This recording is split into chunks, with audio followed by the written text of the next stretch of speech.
Thank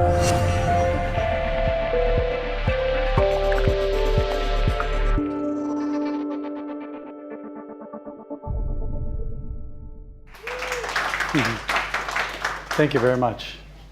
All right, first thing I want to do is just pull us out of the blockchain digital world and land us back into the physical world for a second. So the first thing I'd like to do is just ask each person in the room to bring into mind a farm that you're related to in some way. Maybe it's a farm near where you live, where you get your produce from. Maybe it's the farm that you buy your vegetables from at the farmer's market. Maybe it's a farm that your uncle and your aunt own that you went to as a child. So bring that into your mind, that specific place. So that specific place that you're holding in your mind is itself in an ecosystem. It's set within the context of a greater watershed. It has its own unique context, right? And this is the challenge. This is one of the challenges with implementing change on this planet in terms of climate change and sequestering carbon and building health into our ecosystems, is that every single farm is unique. Each piece of property that you're holding in your minds is unique from any other different one. What does it mean to regenerate or to practice regenerative agriculture on the farm that you're considering in your mind? What does that actually mean? I'd like to share with you the concept of regeneration in terms of not just growing healthy food that's chemical free like organics. Organics is a great step towards regeneration, reducing the amount of chemicals, reducing the amount of impact we're having on the planet. But how do we actually farm our food and start regenerating our farms in a way that creates value from those farms, that starts to bring them back to looking like natural systems in some way, right? At some point, that farm was part of the greater natural system. It affected the water that flowed into the streams. It created habitat for animals around it. It sequestered huge amounts of carbon into trees and bushes and the soil. And with our current farming practices, most of those things are not there. So as we're considering regenerating this planet, looking at farms around this world, all over the world, there's kind of two ways in which I've been looking at it. One is a very ecological systems way, which is my background. I come from an ecological agriculture background, really interested in creating ecological habitat and sequestering more carbon in the soil and creating more biodiversity. The other way of looking at it is very much a capital markets way of looking at it. And I'd like to present a little bit of both of those to you as we're thinking about Regen Network. So with that farm that you're holding in your mind, what are the capital markets that are currently available to that farm? What are the things that are capitalized currently on that farm? And without knowing the farm that you're holding in your mind, generally on farms currently, the two things that are capitalized are, one, the crops that they're growing, right? So this person has planted crops in the spring, they grow up, and then generally they're only going to get liquidity from those crops when they harvest and sell them. The other thing that is capitalized on that property is just the piece of land. And it's considered that piece of land has value in so much that you could build a house on it or you could do future farming on it. But I want to postulate to you that that piece of land actually has a lot more value to all of us than just that. That piece of land at one time was a huge store of carbon dioxide, or carbon in the form of biological matter, topsoil. That piece of land at one time stored a huge amount of value in terms of other ecological services like biodiversity. You know, I don't know how many species live per acre in a natural system in the Netherlands, but probably hundreds, right? And now on most farms, you have one, and then depending on how many weeds you have, you maybe have 10 different species living on that farm. That farm helped clean water. As the water came through the system, filtered down into the aquifers and came out as springs that we all drink. That farm provided livelihoods for the human beings that live there, but also for the animals. So what I'm proposing is that there's a way of tapping into the world's farmers. There's 400 to 500 million farmers on this planet right now who are struggling to make ends meet. We all get to receive value from what they grow in our lunch today, for example. And yet they interact with commodities markets and are constantly told, we're going to give you the minimum price possible for the service you're offering us. And at the same time, our corporations of the world, through their corporate social responsibility aims, and our governments of the world through their directives from the Paris Climate Accord and other commitments, are really wanting to find a way to grow ecosystem services. And yet, for most of the world's farmers, it doesn't make sense for governments and corporations to interact with them because they're too small. So how can we, potentially using blockchain technology, potentially using remote sensing technology, potentially using the advances in IoT, how can we democratize this need for ecosystem services, this need for a shift from runaway global climate change to a shift towards healthy ecological systems? And these are the questions that we're trying to answer at Regen Network. We don't have all the answers. We have some ideas. We have a concept that we're putting forward. I'd love to have a conversation with all of you during this period to discuss that. So just a little bit of background about me. I come from the ecological agriculture space. I'm not from the tech space. I've learned a fair amount about blockchain technology over the past 3 years of interacting with it, but I'm basically going to be speaking from an ecological perspective here. About 10 years ago, I formed a company called Regeneration International, doing broad acre ecological design, multi-enterprise agricultural systems. At some point in that company, we shifted our strategy from doing agricultural design to working with natural products brands. Really incredible natural products brands that already have all organic. Step back, all right. All right. That already have all organic and all fair trade ingredients, but want to be doing better than that. These companies would visit their farms and say, this is great, it's great that we're not using chemicals, but we'd like our customers to know that when they buy our products, when they buy our food, or they buy our cosmetics, or they buy our supplements, that our customers can know that the world has actually become a better place because of that purchase. Not just become less bad than if we had bought our competitors' products. And currently, that's about as good as they can do. As best as a brand can claim is that when you buy our products, you're doing less bad than when you buy our competitors' products. So how do we actually get to a point where the ingredients that are in the products that we buy are actually making the world a better place?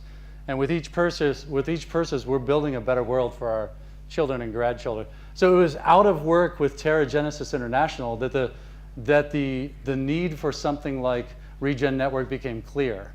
These corporations have a need for transparency about how their investments into natural systems actually are verified to have ecological outcomes, and they need to be able to have their customers have a way to see that that's actually true.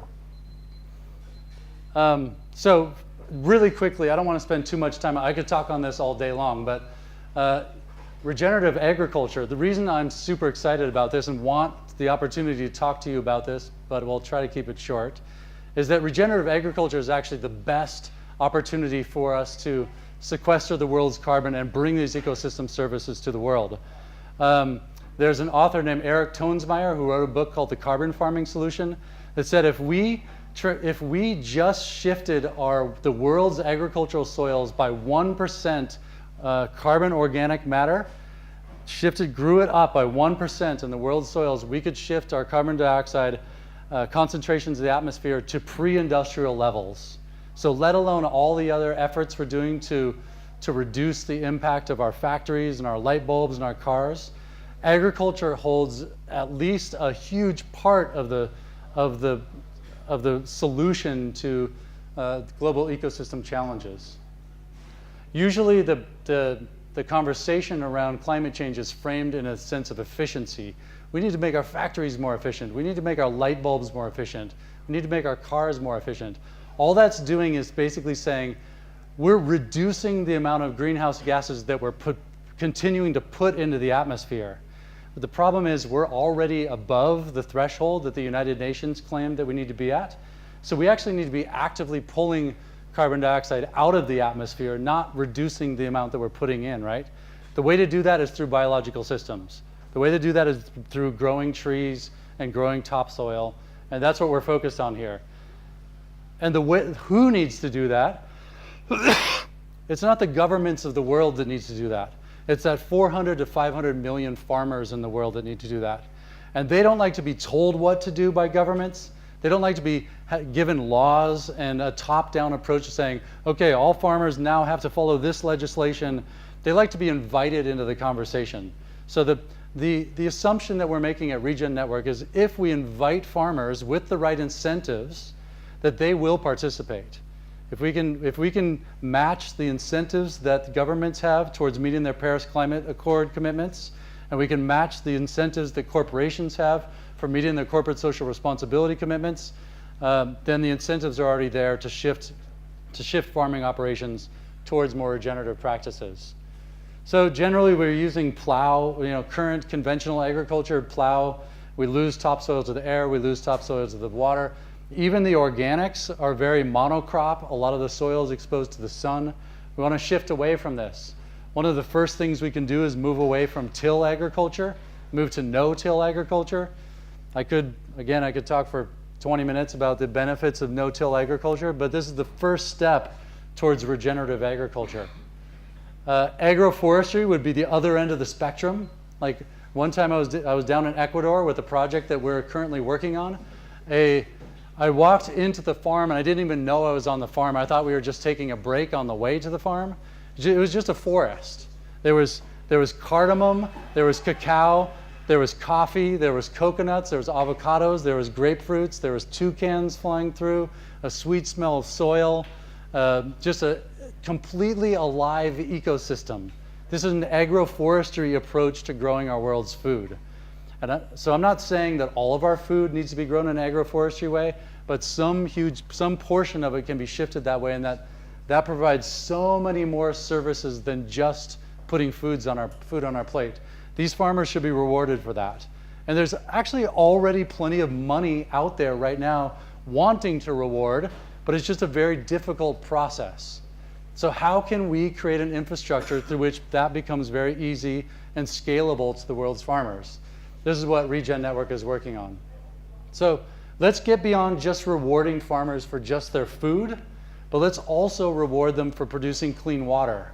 Let's also reward them for sequestering carbon. Let's also reward them for building biodiversity into their systems, for creating shade, for creating habitat, for creating local economic resilience. All of this is possible on the farm scale. So how is Regen Network approaching this? This is getting a little bit into our tech. So the first thing we need to do is understand, for any given farm on the planet, we need to understand what's currently happening on that farm. Using a remote sensing technology, we can get a pretty basic understanding of what the current state of the farm is. Even looking at historicals from remote sensing, we can understand what's happening now. Then we also need to understand, how is that farm changing over time? Now this is a little bit more of a challenging question to ask, because in what way are we measuring that? What are we understanding about that farm? Are we trying to understand the water? Are we trying to understand the interaction with carbon? Are we trying to understand the eco-social interaction with local communities? Are we trying to understand the production of crops?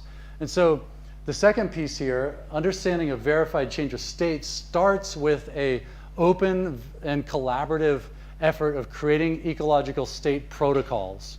So there might be a carbon sequestration protocol that we invite the academics and scientific and intergovernmental communities in to participate to create those protocols in an open and verified way. There's a water quality protocol. There could be an urban tree cover protocol. And the list goes on, right? And then the last thing we need is a way to reward farmers for this. And this is, everyone in the room is very aware of smart contracts and blockchain. That's actually the easiest part. So anyone, yourselves included, or a corporation or a government could have put a smart contract up on the web or onto the blockchain that says, if any farmer in the world is verified through this particular protocol that we sign off on and agree with, to have resulted in these ecological outcomes, then you will be rewarded, what, 50 euros per hectare, something like that. That protocol is very quick to, or that smart contract is very quick to write, and it's scalable to the entire world without having a giant infrastructure of multinational, aid organizations, et cetera. So the key here is the centerpiece of having high quality and understood protocols. Okay, I'm going to need to speed through. I'm already at 15 minutes. So there's kind of two markets that we're looking at. The primary markets, which would be connecting with corporations and governments. There's decertified supply certifications. As soon as a farmer has been verified to have met some protocol, they can then make attestations about that, which are transparent for anyone in the world to see. Corporate social responsibility. There's the carbon markets. There's the climate commitments of the governments. I'm going to just give a quick example here of how this might work for General Mills. General Mills buys a huge amount of wheat, a huge amount of rice. In this case, General Mills has a corporate social responsibility aim to reduce the global methane emissions. Methane produces 75 times as much impact in terms of greenhouse gases compared to carbon dioxide per molecule, right? So General Mills gets onto the Regen ledger, writes a smart contract that says any rice farmer in the entire world who has been verified, I'm going to skip past that, any rice farmer in the entire world who has been verified to switch from wetland rice cultivation to dryland rice cultivation, which is a very easy thing to verify from remote sensing. If you're verified to have done that, we'll pay you 100 euros per hectare, right? Look on this last slide. Human causes of methane into the atmosphere. Rice cultivation is 17% of all human-caused methane into the atmosphere. This rice farmer in Indonesia is told by his local extension agency that this opportunity is there for him. So the family chooses, we're gonna switch from wetland rice to dryland rice as soon as that's verified through the protocol, and the contract calls on that protocol and then issues the payment to that farmer. That 100 euros per hectare may be the difference for this farmer in terms of making profitability for the year and being able to send their children to school. This would have been a very challenging proposition for General Mills to have connected with this farmer in any other way. Not only very challenging, but very expensive. So our proposition here is that this makes this possible and makes this scalable. So I'm going to skip past this. These are some of the folks that we're talking to and working on partnerships with. What I want to go to is the secondary markets. So something that's very interesting about this is once General Mills and other corporations and governments put smart contracts like that up into the ecosystem, we now basically have pre-purchase agreements for these ecological outcomes, which means for the first time ever, there's liquidity for the ecological services marketplace, right? And now impact investment groups, United Nations groups can create impact bonds and regenerative bonds based on those pre-purchase agreements for those. There's huge implications to the liquidity in these markets from this secondary market application. Right now, there's over 550 ecosystem services programs worldwide, with 36 to 42 billion dollars in annual transactions flowing into that. And this is just the start of this. The curve of this of the ecosystem services transactions is just going up and up. So I'm going to skip past that. I kind of running out of time here. So anyway, our team is in the midst of our fundraise. Oh, we have another 10 minutes. Okay, great. Well, I want to get into questions anyhow. We're working on a couple pilot projects. We just connected with a farm in Estonia that looks like we may be working with. There's 90,000 hectares or 90,000 acres of farmland in the center of the United States that we're working on a no-till and cover cropping pilot with, and 240,000 hectares of land in Western Australia that we're running a pilot project for carbon sequestration on. Those are all in the works currently, and we're currently developing our domain-specific permission blockchain using the Tendermint consensus engine, and growing our team and working on development. So I guess at this point, I'd love to put it out there to all of you. What am I hitting on that's of interest to you that you have questions about, or what is it that you're seeing that that I'm not seeing that may be of interest to you? How can we take the ability now to scale and connect with the world's farmers to actually galvanize and incentivize the reversal of global climate change in a much more rapid way? These are obviously incredibly important questions for all of us in this room, for our children and our grandchildren's needs. Fascinating projects. Thanks for your explanation. I have a question about particularly the aspect of the project where you talked about how if you get attested to grow crops in an environmentally friendly way, that you get compensated from the network, or you get dividends in some way. Uh-huh. How do you solve that issue without an identity layer? Because if I understand that this is locally farmed, so there needs to be audits happening to make sure that those people are actually doing what they claim they're doing, and those people that are audited are the auditors who need to be non-corruptible. That means that they need to be identifiable. There needs to be some reputation system, I guess. Yeah. So how are you planning to solve that? We absolutely have to have an identification layer. So there's no way around that. I mean, we're working with real world human beings here. These farmers, we have to understand their identity, so we make sure there's not fraud, and then we have to understand their land tenure rights as well. So there's some real world complication and challenges with this problem, without a doubt. In land tenure, I would actually suggest is actually even more challenging than identity itself, because every country around the world has a different set of documents which prove land tenure and prove that this piece of land actually belongs to this person or is being leased by this person. And so that person can actually claim the ecosystem services that are being produced from that land. Yeah, big challenges ahead of us. We're working with a number of different organizations on those same challenges. There's another crypto project called ICSO, which is a platform for social good. They actually have a very similar value proposition to us, but they're focused on social projects, not environmental ones. And so we're in talks and collaboration with them to try to solve the identity stuff, and as well as just following the conversation in the blockchain space. Yeah, thanks for the question. More questions?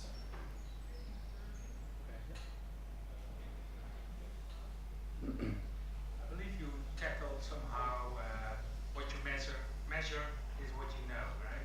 Right. Because there's people say that garbage in, garbage out. Yes. So if our data coming in is bad data, that's then true, but also people tend to work towards the measures mm-hmm. and trying to get the measures right and forget everything else. So you have to have a changeable measurement system, I guess. So how do you do that with your IoT devices and contracts? They have to be adaptable, I guess. Are you saying that once people understand how the smart contract can be achieved, they're going to try to kind of game the system to get those data points to meet? Right. Okay. That's a great question. I mean, one of the things we're working on here is that every single ecological contract will be calling on a specific protocol. These protocols are not meant to be Regen Foundation's. We don't pretend to be the scientific consensus on how this is all happening. What we're going to do as an organization is facilitate and encourage a broad and open discussion and conversation around ecological state protocols, invite academic community, invite scientific community basically into the conversation about each of these ecological state protocols, and we'll constantly be pushing upgrades for those. So I think that what we've been imagining doing is that each and every year, every protocol will be a new version, will be called as the official version for the platform, because we imagine this iterative, ongoing improvement process. So the smart contract is already set, saying it's calling on this specific protocol, but that protocol is being upgraded every single year. Does that answer your question? There still is some potential for trying to game. Yeah, right. So each protocol needs to call out which IoT devices, which data needs to be brought into that protocol to verify the authenticity, verify that those ecological system outcomes have actually happened. Some of them are very easy. Let's say, for example, did the farmer plow or not plow? That's something we can verify completely from remote sensing data. So very easy. We can, as long as we can trust that the satellite provider, we can trust the data that's coming in and trust the conclusions of the protocol. Now, how do you then deal with something like carbon sequestration, where on-the-ground truthing is critical for the measurement of that? And that's something that over time we'll just have to figure out. Which data sources can we trust, and how do we somehow create multiple sets of data sources that then verify each other within that protocol? It's a good initiative. Yeah. Thank you very much. So, yeah, I have a question about this. You guys are about to do a crowd sale, or you're? We just started the crowd sale. Started it. Yeah. How is it set up? Did you have to get a lot of expensive lawyers, and is this a KYC AML on saving the planet? We have to do KYC AML on that? You absolutely have to do KYC AML. Yeah, we are running the platform as a United States corporation, running the token sale. Yeah. We're becoming a 501c3. Our lawyers suggested that we don't run the token sale itself through the 501c3, that we set up a separate corporation, a for-profit corporation that runs the sale, just because the security laws around a nonprofit selling securities are very unclear. So we took a clear pathway. We're running 2 concurrent sales at the same time. In the United States, we're running something called a Reg D sale, which means that any US person has to be an accredited investor to participate in our sale. And so only accredited investors care about the planet? Well, we know from, my personal networks have a lot more non-accredited investors than accredited investors. Right. Unfortunately, because of US law, we can't allow them to participate. Yeah. Internationally, however, we're running a Reg S sale that basically says US participants are excluded, and as long as your particular country's security laws are okay with you participating, then you can participate. So most European nations, you don't have to be an accredited investor to participate in the sale. Did you actually speak with any regulators yourselves, or was this all filtered through a law firm? Yeah, we're working with Norton Rose Fulbright in the United States, which is the same company that that Polkadot ran their sale through. They suggested to us that we use them. We need to be very regulatorily very clear, because our primary use case is working with governments, working with the United Nations, and working with corporations. So if there's anything sketchy or dodgy about anything that we do, that could lose the long-term potential impact. So we went with a very conservative law firm and legal direction. So that was a strategic. A strategic choice. That's right. Right. As well as I hope to not land in jail. So it was another. Yeah.